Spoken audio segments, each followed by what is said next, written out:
one of my friends was struggling with her relationship really bad, and she was thinking that maybe she might be pregnant, and we were just sitting on the couch talking to each other about her relationship, about like what she would do if she was pregnant, stuff like that. And literally out of the blue, like out of nowhere's land, we had known each other for a year. She looked like straight at me and she was like, "Have you ever had an abortion?" And I was like, "That's funny that you asked me that, because yeah, I have."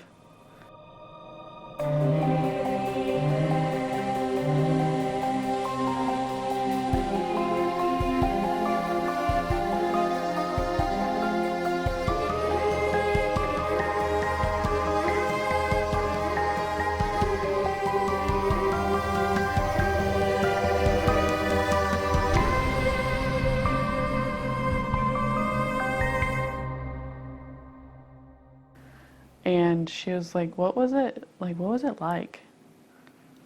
And I just let her know everything. I let her know, like, from square one what had happened.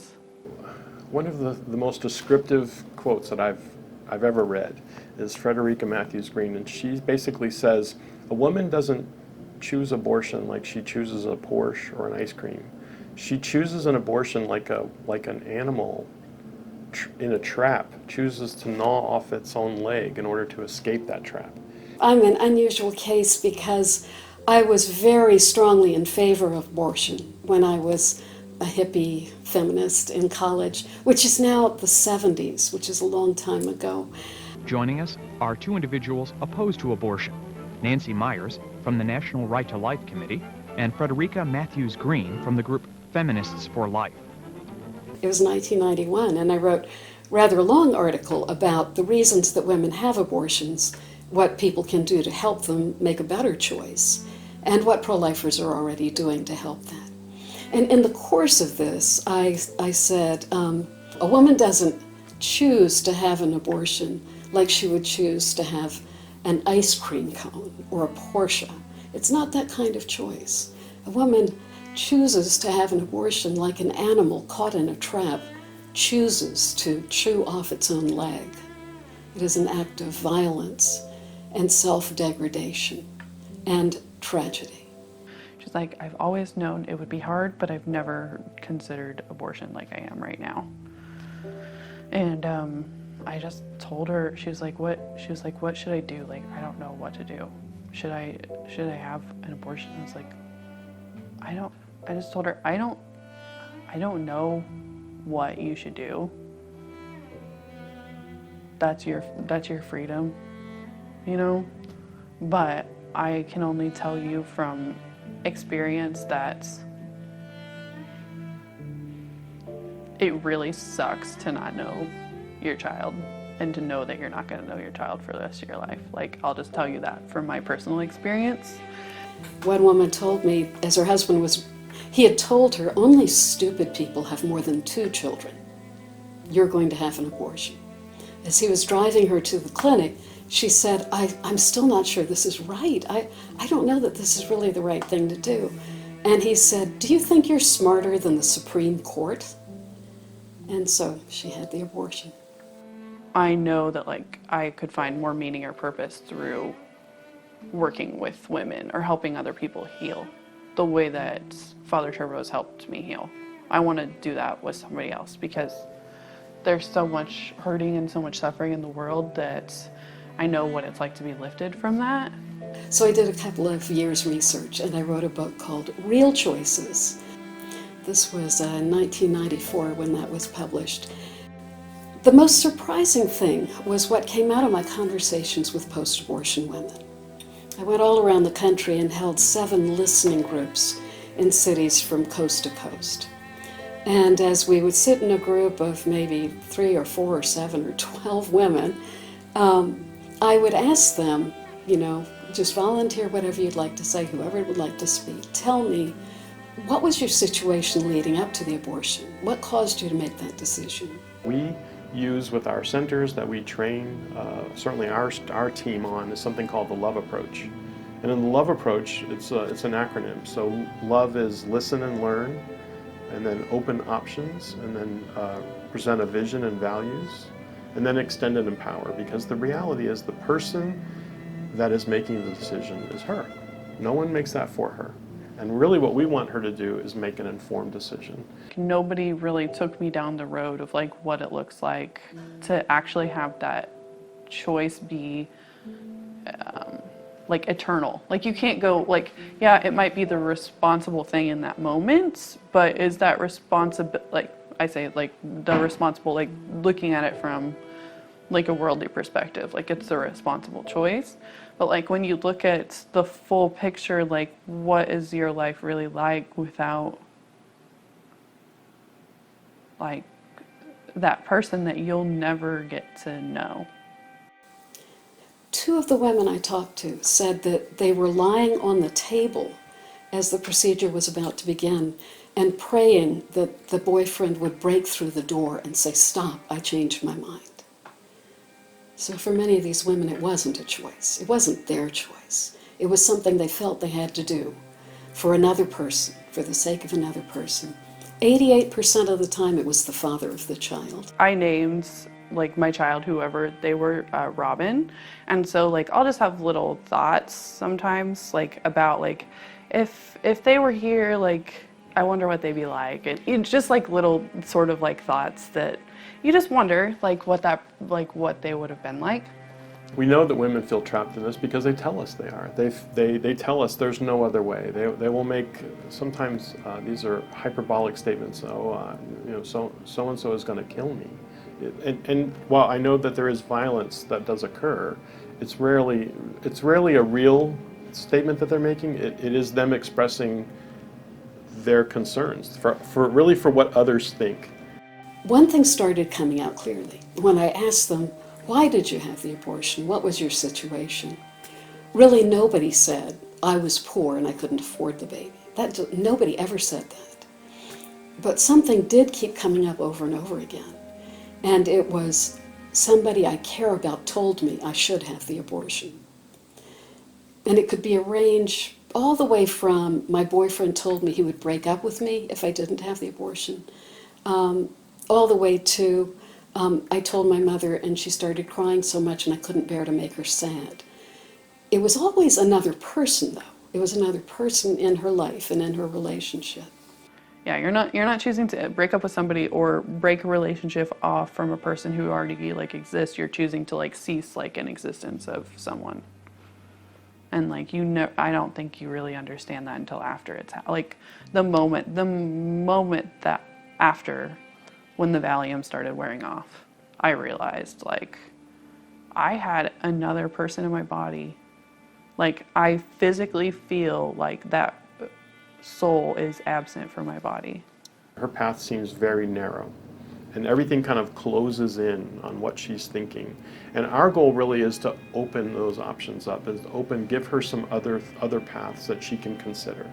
Maybe she never does that, but at least that's our position. We're not trying to judge, we're not trying to manipulate, we're just trying to invite her to a broader conversation so that she can explore all of the options that are in front of her.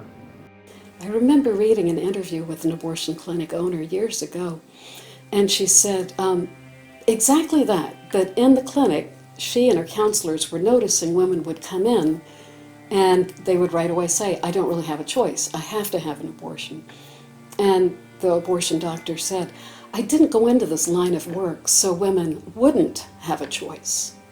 I hope that the whole system is going to switch. Like instead of seeing signs in front of Catholic churches that say abortion is murder, seeing a sign that says, "I know you're scared.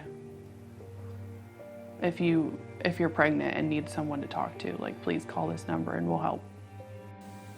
One of the post-abortion women I talked to said, "I felt like after the abortion, when I was so sad, I felt like I couldn't talk about that. I felt like my pro-choice friends would say, 'What are you, a traitor to the cause?' But I felt like pro-life people would condemn me and say I was a murderer." So it's a difficult and very lonely situation for women. Option line in 2018, we had over 404,000 contacts throughout the year. So that for us is about 33,000 every month, about 1,100 every day. They're not all women, most of them are, but there are men calling, and sometimes those men are calling and saying, what can I do for my girlfriend? If I try to look from the outside in and see what the pro-life movement is actually doing, like for example, like going on like the pro-life march websites or things like that, I can easily get triggered by something that somebody says that sounds angry or that sounds judgmental. That's kind of one of those triggers that starts the thoughts where I start going down like a road of negativity. When I asked women, these post-abortion women, was there anything anybody could have done that would have enabled you to have that baby? Most of the time they said, yes, there was something I needed. And I thought it was going to be medical care, legal assistance. They said, I needed one person to stand by me. Over and over they said, if I had had just one person who would have encouraged me and who would have stood by me, I would have had that baby. So if you're pregnant and you're scared and all you see is abortion is murder, but you think that you're trying to like make a responsible decision, you're automatically going to be turning around and looking at that and being like, those crazy Christians, like they have no heart. When abortion is available, it's this great big funnel that becomes the preferred choice. The other choices are more complicated. Getting married or being a single mom or putting the child for adoption, the other choices are going to be more demanding for a longer amount of time. Abortion looks so attractive to everyone around the pregnant woman because it pushes the rewind button on life and makes it as if she was never pregnant. But she was pregnant. She knows that. There's a way she'll know that in a sense all of her life. Every woman once that we encounter is they want to not have gotten pregnant. And we simply can't turn back time and make that happen. But in reality, abortion doesn't do that either. Abortion doesn't turn back time. It just moves the conversation to a different point and it involves more people in the conversation. And so the sense of her being trapped like that animal and making a very dramatic decision is something that we encounter on a regular basis. I think about the language that it's her body, her life, my body, my life, my choice, my decision. All of those first person singulars, I, me, mine, reveal inadvertently how alone she is. It reveals how solitary and how lonely this decision is. That what a pregnant woman should have and has had through history is a community that comes around her.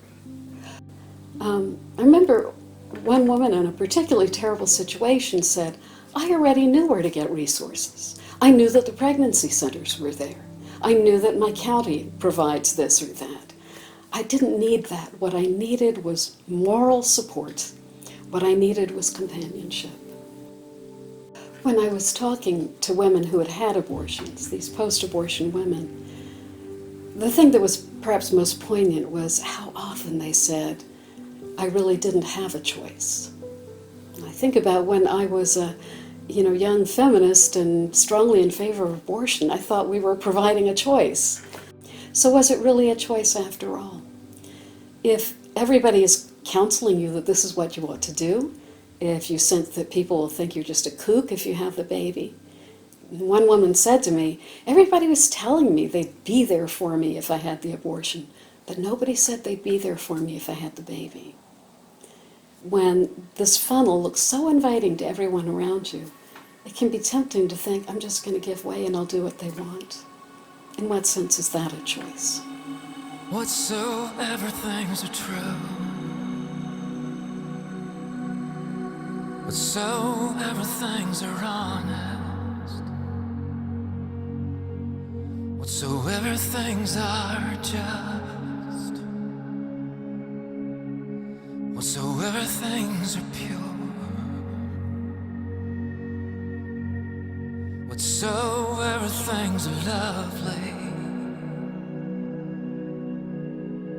whatsoever things are of good report,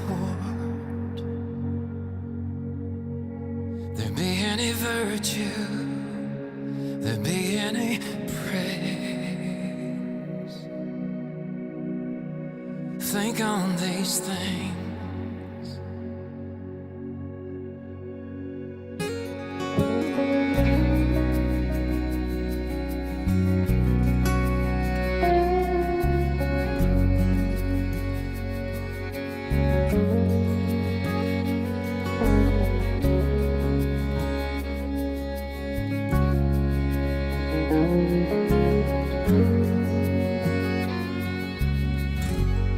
Whatsoever things true,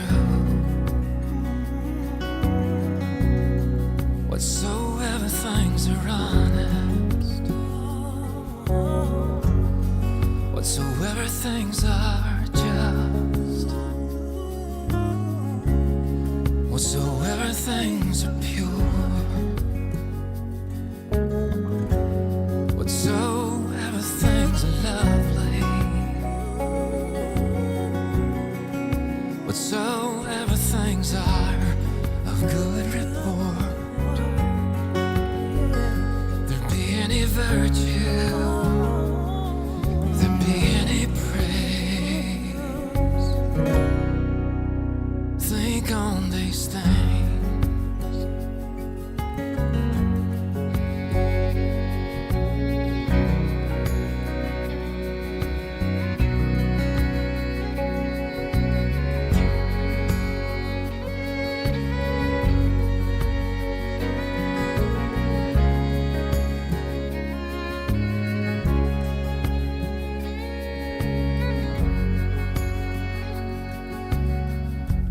Whatsoever things are true, whatsoever things are honest,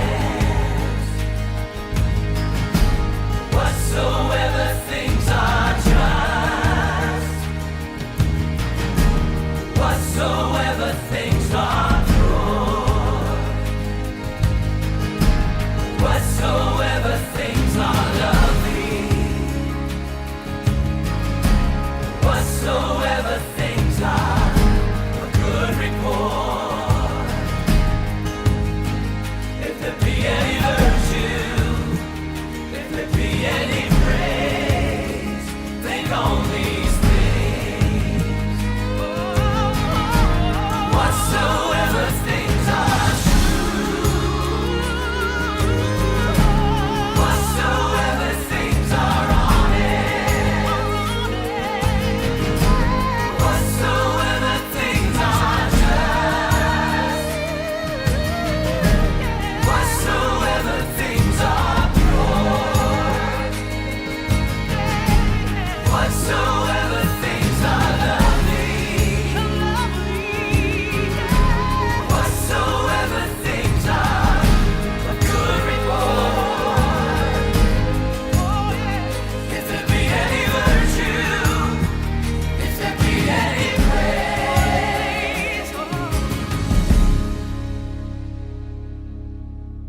Think on these things.